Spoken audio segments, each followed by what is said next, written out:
The bounty hunter is basically the Boba Fett fantasy character. The Sith warrior is the Darth Vader fantasy character. The Sith warrior is very much, he can get heavy armor, he has force choke. He's sent out to destroy the enemies of the Empire. So loads of toys for users to play with, yeah? Yes. The Sith Inquisitor is more based off the Palpatine Emperor model, but also, depending on what kind of advancement choices you make, he can be more like Darth Maul. But he's very much the lighter, he wears the cloth. Yeah. He can get the staff lightsaber, and he uses lots of lightning. Lightning all over the place, as if you played the game, you probably saw. Yeah.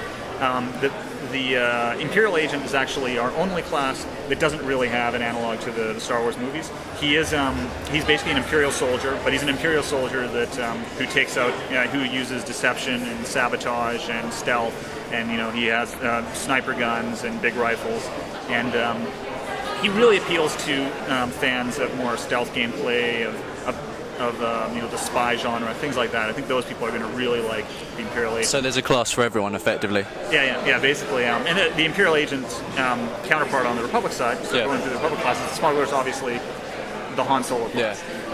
The Jedi Knight is you could call it the Luke Skywalker, but Mace Windu class. He's the very powerful fighting class. Hands-on, the Jedi Consular is the more of the Yoda telekinetic class.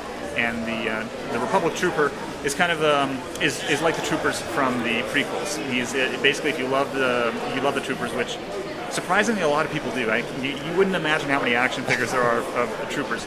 The writer who writes the Republic Troopers, on his desk, he has I think it's like 40 unique trooper action figures. Each one's different. That is insane. Around there, and I'm like, there's 40? Where the hell did they make 40? So. Or with the name Bob or something like that. Yeah. I didn't think that they were that popular because, as a kid, I was like, the guys who the Ewoks beat up, how popular can they be? But there's a lot of fans of them, so. That's awesome. Okay, so in the previous installments, basically the fighting styles were almost like Final Fantasy. You had like a timing, you queued them up effectively. Is it going to be the same in this game, or is it more free flow? Because Star Wars: The Old Republic doesn't have the benefit of pausing, we do have to have a combat system that works much better in real time. So we don't have a queuing system. It is very similar to the classic MMO controls. You have an action bar of powers, and you use those powers. You don't have to. It's not a game about hand-eye coordination or having to aim or having to be able to swing your sword at the right time. It's about basically using abilities at the time that they need to be used. So you don't have to be an expert video game player to be able to get right into it. But the combat is faster paced. We've tried to make it faster paced than other MMOs in that, and more heroic. So instead of you fighting against one enemy and swinging your sword for 15 seconds over and over again until he dies, in Star Wars: The Old Republic, you'll jump against 2 or 3 foes, and you'll be swinging your lightsaber, deflecting bolts, blaster bolts, and vibro blades and other lightsabers, and finish them off with really cool acrobatic moves. And it'll go you finish. Well, you did some of the battles. Like the fights can go by really fast. They feel like it's a scene from a movie. For the blaster classes, so you're taking cover behind walls and behind items on the ground, and it really feels like you're in a firefight. Yeah, you've tried to innovate the point-and-click play and make it more interesting, basically. Yep, but at the same time, we want to make sure that MMO fans can sit down and if you have played World of Warcraft, you probably, when you just sat down and played right there, you were able to get right into it. It wasn't too unfamiliar. We're not taking the genre and throwing away all the conventions. We're just trying to make sure that it's faster paced, more Star Warsy, and just more exciting. Okay, so of course, people familiar with the current MMOs won't have any trouble. But what about newcomers? Do you think it's easy enough, to pick up, or? Oh yeah, we've actually found that just because we've done lots of focus testing, and the fact is, it's actually easier to pick up than an FPS or an RTS or a lot of the other genres, because essentially you don't have to have, you don't need to aim your gun, you don't need to swing the sword at the right time. You have to target an enemy and you have to use abilities tactically.